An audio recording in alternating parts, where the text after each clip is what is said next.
안녕하세요. 오늘 10차시 연극 수업입니다. 친구들의 질문에 선생님이 답을 해줄 시간이 없었던 이유가 항상 수업 영상이 15분 이내로 제작이 돼야 되기 때문에 수업을 진행하다 보니 그럴 시간이 없었는데요.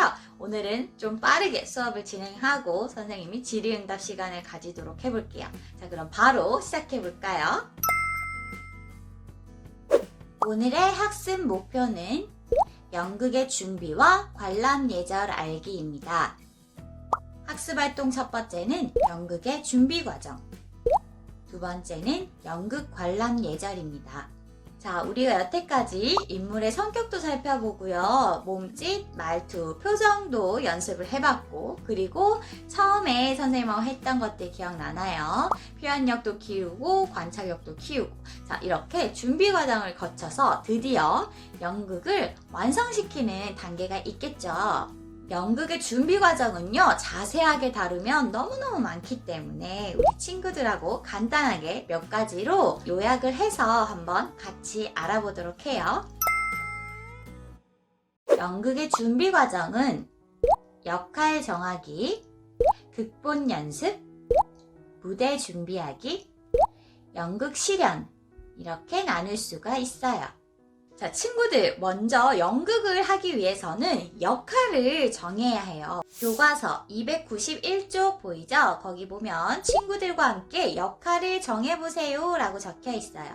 자, 예를 들어서 토끼의 재판을 우리가 연극으로 한다고 하면 소나무 할 친구, 사냥꾼 1, 2, 길, 호랑이, 나그네, 토끼, 이렇게 역할을 먼저 정해야겠죠? 우리 친구들이 이렇게 영상 수업이 아니었다면 선생님하고 같이 연극을 해봤을 텐데요. 거기 밑에 한번 볼까요?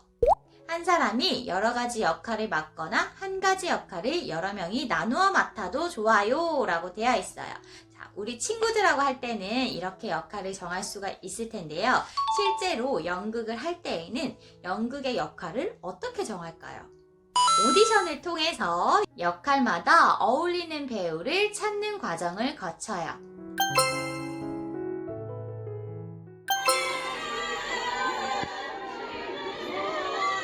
자, 이렇게 이제 역할이 정해졌다면 그 다음으로는 이제 대본을 보고 극본 연습을 하겠죠. 291쪽에 보면 자신이 맡은 역할의 인물에 대해 생각해보세요 라고 적혀 있어요. 자기가 역할을 맡으면 그 인물의 성격에 대해서 생각해보고 어울리는 표정, 몸짓, 말투도 상상하면서 이 대사를 어떻게 할 것인지 배우 스스로 그것을 해내기 위해 노력하는 연습 시간을 거쳐요. 우리 친구들하고 직접 공연은 못 해보지만 내가 토끼의 재판 연극을 한다면 어떤 역할을 하고 싶은지 한 가지를 떠올려 보세요. 그리고 291쪽 네모칸 안에 자신이 생각한 그 인물 하나를 선택하여서 인물의 말이나 행동, 성격, 표정, 몸짓, 말투를 상상해서 적어보면 좋을 것 같아요. 그리고 연습할 때 어떤 것들을 중심적으로 연습을 할까요? 교과서 293쪽에 보면 인물의 표정, 몸짓, 말투를 생각하며 극본을 여러 번 소리내어 읽으며 연습해봐요. 소리내어 동그라미 해볼까요? 우리 친구들한테 선생님이 계속해서 강조를 했죠. 속으로 아무리 대본을 보고 속으로 읽어봐도 소용이 없어요. 소리를 내서 직접 연습을 해보는 게 아주 많은 도움이 돼요. 그리고 그 밑에 다른 친구가 읽는 것을 잘 듣고 알맞게 반응하며 연습해봐요. 반응 동그라미 해볼까요? 연기는요, 혼자서 하는 게 아니에요, 친구들. 대사를 주고받을 때 자기가 할 말만 해야지 라고 생각하고 하는 것이 아니라 상대의 말을 정말로 듣고 그것에 대해 반응을 해서 대사를 하게 되면 호흡이 잘 맞을 수가 있어요. 이렇게 장면마다 어떻게 대사를 하고 어떤 성격이고 어떤 말투고 어떤 표정과 어떤 몸짓으로 할 것인지 장면 연습을 한 후에 이제 이 모든 장면을 합쳐서 처음부터 끝까지 쭉 순서대로 연습을 하게 되겠죠? 293쪽에도 보면 발표회를 하는 것처럼 처음부터 끝까지 연극 연습을 해봅시다 라고 적혀 있어요. 장면 연습을 한 다음에 처음부터 끝까지 전체적으로 연습을 하는구나 라고 생각하면 되겠죠.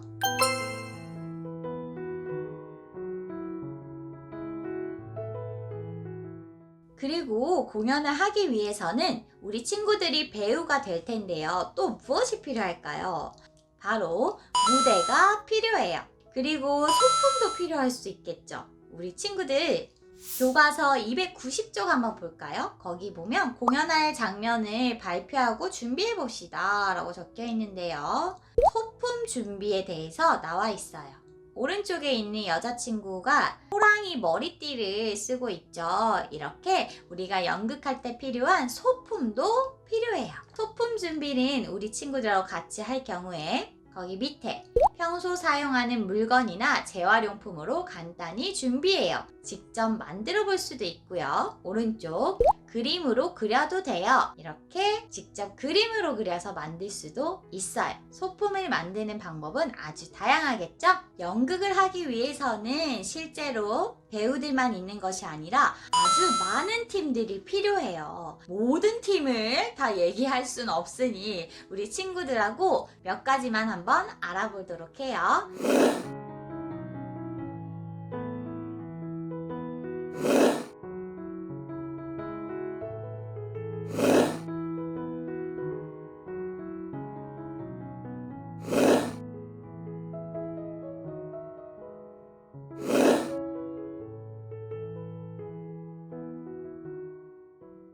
아, 이렇게 많은 팀들이 있구나.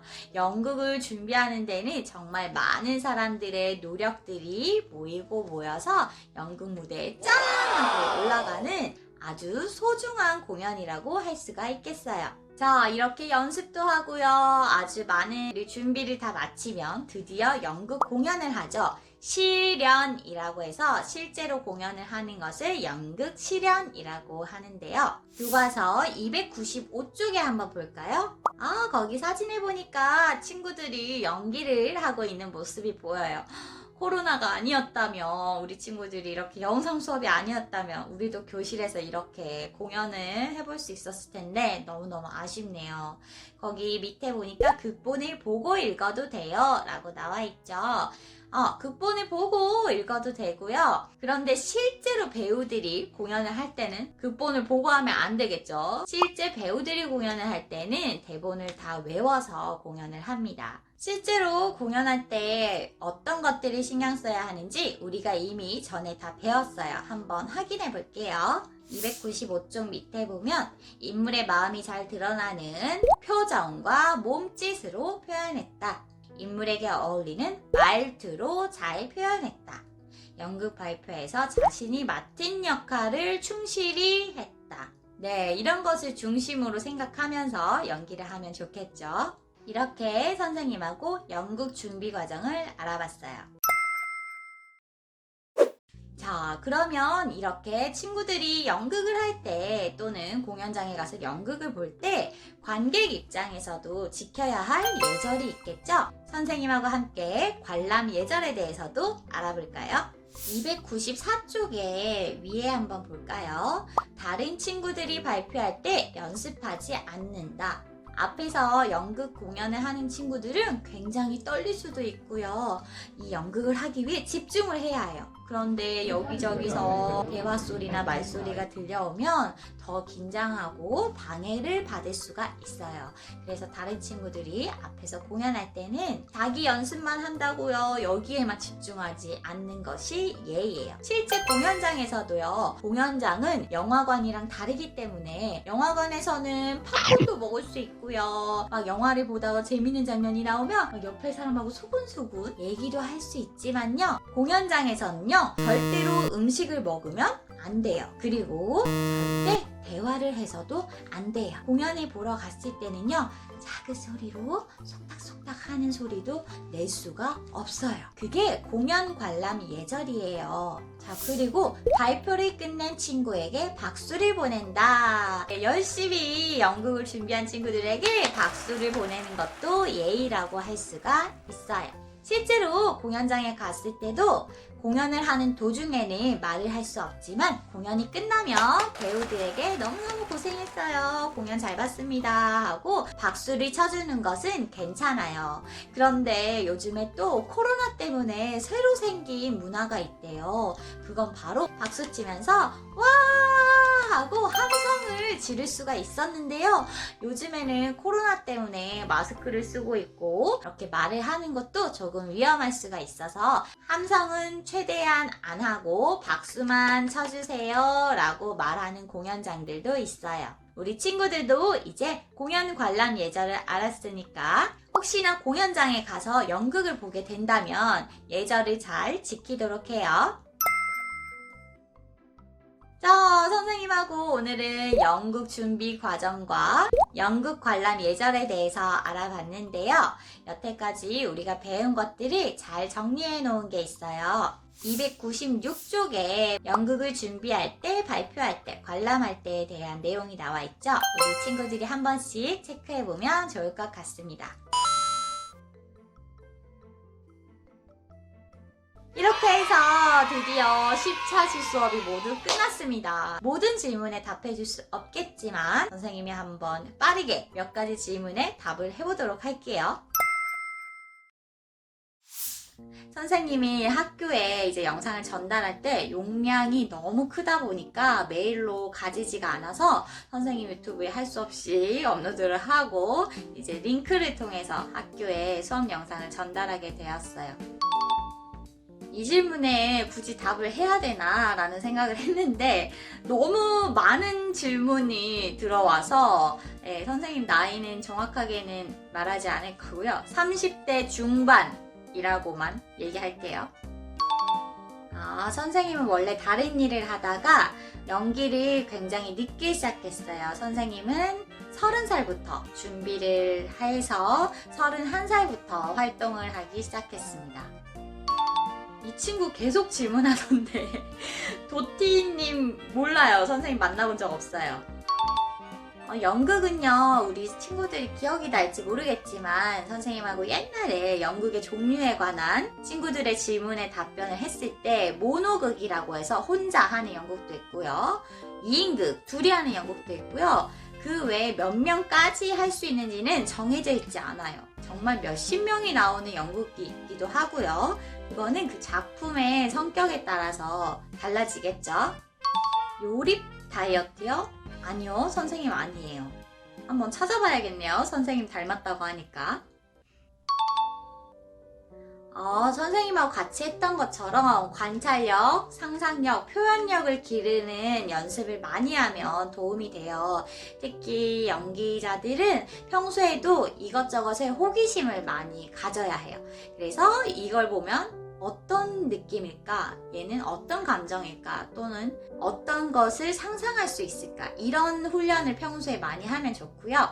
그리고 뭐 연기 연습은요, 우리 친구들 요즘엔 휴대폰 거의 가지고 있잖아요. 휴대폰으로 자기가 연기하는 모습을 한번 찍어보세요. 처음에 그거 보면은 굉장히 오글거릴 거예요. 하지만 그렇게 봐야지 내가 이런 부분이 좀 어색하구나, 이런 부분을 좀 고쳐볼까, 이렇게 해볼까 라는 생각을 할 수가 있거든요. 그래서 촬영을 해서 자기가 연기하는 모습을 모니터하면 연습하는 데 도움이 많이 되고요. 그리고 우리 수업에서 또 얘기했던 건데 이렇게 소리를 내서 직접 연기를 많이 해볼수록 늘 수 있다고 선생님은 생각해요. 상상력을 기르기 위해서 책도 많이 읽으면 도움이 돼요.